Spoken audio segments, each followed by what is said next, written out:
جب انہوں نے عہدہ کر لیا تو حضرت یعقوب نے انہیں ہدایت کی، اے میرے بیٹو، تم سب ایک ہی دروازے سے داخل نہ ہونا بلکہ جدا جدا دروازے سے داخل ہونا، اور میں اللہ کی تقدیر تو تم سے نہیں روک سکتا۔ بے شک حکم اسی کا ہے، میں اس پر بھروسہ رکھتا ہوں، اور اہل توکل کو اسی پر بھروسہ رکھنا چاہیے۔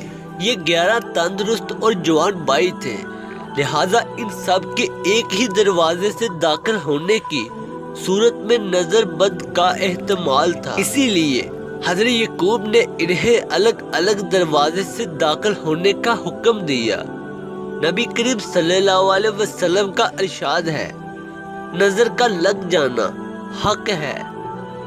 آپ صلی اللہ علیہ وسلم نے نظر بد سے بچنے کے لیے دعائیں کلمات بھی بتلائے۔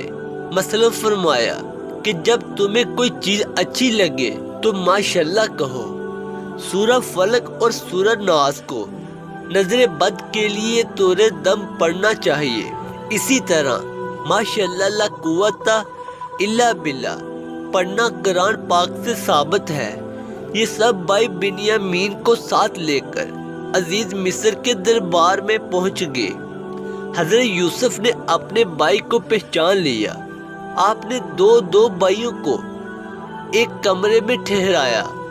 اسی طرح بنیامین تنہا رہ گئے تو انہیں الگ کمرے میں رکھا۔